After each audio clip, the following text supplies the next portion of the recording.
Welcome to JP news. Nellore జిల్లా సైదాపురం మండలం చాగరం గ్రామంలో చేతబడి క్షుద్ర పూజలకు సంబంధించిన ఆరోపణలు కలకలం రేపుతున్నాయి. గత వారం గ్రామంలో కొన్ని అనుమానాస్పద వస్తువులు బయటపడడంతో స్థానికుల్లో భయాందోళనలు నెలకొన్నాయి. గ్రామానికి చెందిన ముత్తుకూరు సుబ్బయ్య, ముత్తుకూరు పెద్దకొండయ్య, ముత్తుకూరు రత్నమ్మ చేతబడి క్షుద్ర పూజలకు పాల్పడుతున్నారని కొందరు గ్రామస్తులు ఆరోపిస్తున్నారు. ఈ విషయంపై గ్రామ పెద్దల సమక్షంలో జరిగిన చర్చలో తమకు తెలిసిన విషయాలను వెల్లడించినట్లు బాధితులు చెబుతున్నారు. ఈ సందర్భంగా బాధితులు సైదాపురం పోలీస్ స్టేషన్ కు వచ్చి మీడియాతో తమ ఆవేదనను వ్యక్తపరిచారు. ఈ మేరకు వారు మీడియాతో మాట్లాడుతూ చేతబడి కారణంగానే గ్రామంలో పలువురు అనారోగ్యానికి గురయ్యారని, కొందరు మృతి చెందారని బాధితులు ఆరోపిస్తూ ఆవేదన వ్యక్తం చేశారు.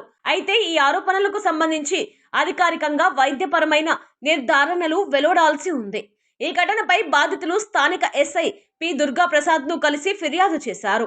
ఫిర్యాదు అందుకున్న పోలీసులు గ్రామంలో విస్తృతంగా తనిఖీలు చేపట్టారు. తోటలు, ఇళ్లు, ఖాళీ ప్రదేశాలు, దొడ్లలో ఉన్నాయని చెబుతున్న పిడకలు, కుండలు, వెంట్రుకలు, అక్షింతలు తదితర వస్తువులను గుర్తించినట్లు పోలీసులు తెలిపారు. పోలీసుల సమక్షంలో అనుమానాస్పద వస్తువులను వాటిని అక్కడ ఉంచినట్లు ఆరోపణలు ఎదుర్కొంటున్న వ్యక్తులు చేతనే తొలగింపచేసి అనంతరం వాటిని ధ్వంసం చేసినట్లు సమాచారం. ఇదిలా ఉండగా నెల్లూరులోని వైఎస్ఆర్ నగర్, విందూరు ప్రాంతాల్లోనూ ఇలాంటి అనుమానాస్పద వస్తువులు బయటపడ్డాయని కొందరు బాధితులు చెబుతున్నారు. దీంతో సైదాపురం మండలంలోని మరికొన్ని ప్రాంతాల్లోనూ ఇలాంటి ఘటనలు జరిగాయా అన్న అనుమానాలు వ్యక్తమవుతున్నాయి. చేతబడి పేరుతో ప్రజలను భయభ్రాంతులకు గురి చేస్తే కఠిన చర్యలు తీసుకోవాలని గ్రామస్తులు పోలీసులను కోరుతున్నారు. ఈ వ్యవహారంపై పోలీసులు కేసు నమోదు చేసి దర్యాప్తు చేస్తున్నారు. ముత్తుకూరు సుబ్బయ్య కోసం గాలిస్తున్నట్లు ఎస్ఐ పి దుర్గాప్రసాద్ తెలిపారు. ఘటనకు సంబంధించిన పూర్తి వాస్తవాలు పోలీసుల దర్యాప్తులో తేలాల్సి ఉంది.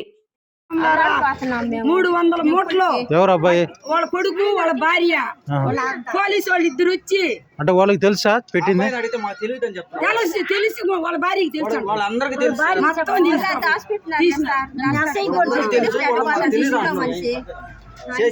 మళ్ళీ ఇళ్లలో పెట్టినట్టు ఇంకా ఏడ పెట్టున్నారు, ఎన్ని పెట్టున్నారు.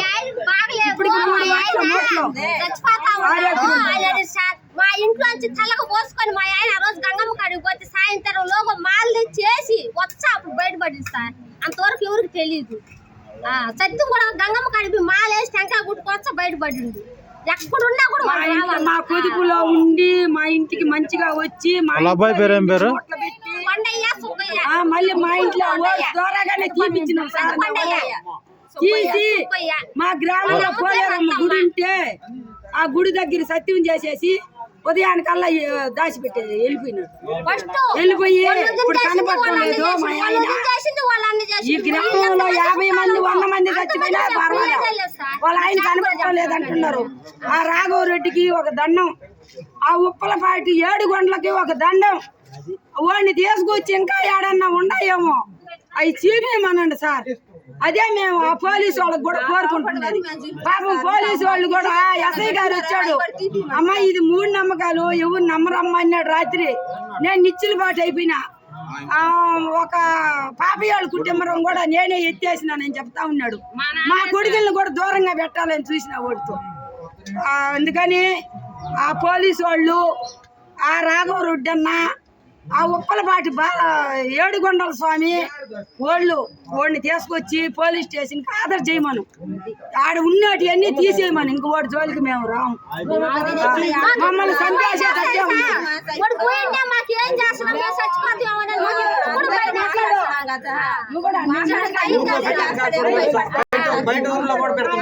బాగాలేదు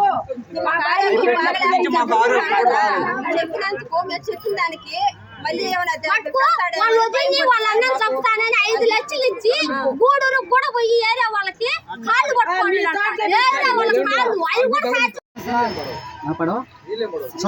మండలం, శాగనం గ్రామం, నెల్లూరు జిల్లా, బస్టాండ్ దగ్గర మా ఇల్లు. మా ఇంట్లో పెట్టుంటే ఇదిగో ఆవల బొడ్డయ్య అని ఆయన, మాకు చిన్న చిన్న బెడ్లు, మేము 2 నెలల నుంచి బాధలు పడుతున్నాం. హాస్పిటల్ పాలు చేసుకొని అదంతా తిరుగుతూ ఉన్నాం. మేము మీ ఇంట్లో కూడా అలా వాళ్ళ ఇంట్లో పెట్టినాడంట, మీ ఇంట్లో కూడా పెట్టినాడు చూడుపో అని చెప్తే 8 మూటలు ఉన్నాయి సార్. అవనేమంటే మేము ఇంకొక దగ్గరికి పోయి మా మనవడికి మండేపించుకొని వచ్చి ఆమెను ఊళ్ళోకి వచ్చి వాళ్ళ ఇంటికే పోయినాం మేము నేరుగా. పోలీస్ స్టేషన్కి పోతే మా కేసు తీసుకోవాలా. మేము నేరుగా వాళ్ళ ఇంటికే పోయి రారా నా కొడక చంపేస్తాం, మా ఇంట్లో ఎందుకు మూటలు పెట్టినావు, రా వచ్చి తీసేద్దురా అని చెప్తే ఉప్పలపాటి ఎవరు ఏడుగొండల భార్య, ఏడుగొండలో అమ్మ, వాళ్ళు ముగ్గురు అడ్డపడి చచ్చిపోతాడు, మేము తీసుకొని వస్తాం పెద్ద మనుషుల కాడికి అని చెప్పి తప్పించేసినాడు. అయినా మేము ఒప్పుకోలే. మేము తీసుకొని పోయి వాడికి మేము 2 దెబ్బలు కూడా కొట్టినాం. సార్ ఎందుకు పెడతాం మా ఇళ్ళల్లో అని చెప్పి అవును పెద్ద మనుషుల కాడికి తీసుకోపోయినాడు. ఆ నుంచి మా ఇంటికి తీసుకొని వచ్చి రాత్రి 9 గంటలప్పుడు ఆ మూటలు తీపిచ్చేసింది. ఆమె 10 గంటలప్పుడు మా గ్రామంలో పోలేరమ్మ గుడి అని ఉంది. ఆ గుడి దగ్గర నా బిడ్డల సాక్షిగా మీ 2 ఏళ్ళకి అని తలపెట్టను చిన్నమ్మా అని చెప్పేసి ఇంటికి వెళ్ళిపోయినాడు. ఇంక మేమేం చేయలే. మరుసటి రోజు ఉదయం నిద్రలేసే వారికి ఆవల పడ్డాయి వాళ్ళ ఇంట్లో ఉన్నాయి. అవి పాప ఆయన నాకు ఫస్ట్ చూపించినాడు కదా, నేను ఆయనకి సాయం పోయేదానికి ఏడుగొండల దగ్గరికి పోయినాం. నువ్వు రాత్రి అంతా కాపాడుతున్నావు కదా నీ బావని, ఇప్పుడు ఏమంటే రాసి బిద్దువు నీ బావని అంటే ఆడ ఒక ఇద్దరుండి ఏడుగొండలకే ఏం లేదు, ఏడుగొండలకే ఇది లేదు, ఏడుగొండలు రాడు అన్నాడు. మళ్ళీ మేము పోలీస్ స్టేషన్కి వచ్చి ఏడుగొండలు రప్పిస్తే మా గ్రామంలో రాఘవరెడ్డి అని ఆయన మేము పోలీస్ స్టేషన్ పాక తలికే సానా మాకు ఇట్లా అన్యాయం జరిగింది, మా బిడ్డలకు కూడా బాగా లేకుండా వచ్చింది, మా కోళ్ళ గర్భవతి అయితే 5 రోజులు సిఆర్ రెడ్డి హాస్పిటల్లో పెట్టుకున్నాను. హాస్పిటల్లో పెట్టుకున్నప్పుడు కడుపులో నొప్పి లేదు సార్, ఇంటికాడినప్పుడు కడుపులో నొప్పి నిలవలేకపోయేది.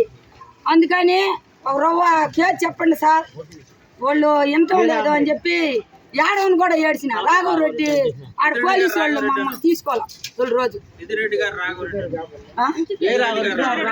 ఆయన కమలపూరి రాఘవరెడ్డి, కమలపూరి రాఘవరెడ్డి ఆయన. తర్వాత ఇంకొకరింట్లో సాయంత్రం మేము ఇంటికి వెళ్ళిపోయినాం. ఇంకొకరింట్లో శివయ్య అని ఆయన ఒక్కలూరు, ఆయన శివయ్య అనేది ఊరు. వాళ్ళ ఇంటి పేరు ఏం పేరు?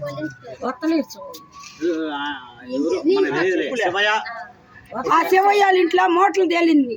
ముత్తుకూరి పెంచులమ్మ వాళ్ళ ఇంట్లో కూడా మూటలు తేలింది. ఆమెను ఏమంటే అప్పుడు శివయ్య వచ్చి కేసు పెడితే కేసు తీసుకున్నారు పోలీసు వాళ్ళు. మా కేసు అయితే తీసుకోవాలి. తర్వాత వాళ్ళు వచ్చారు కదా,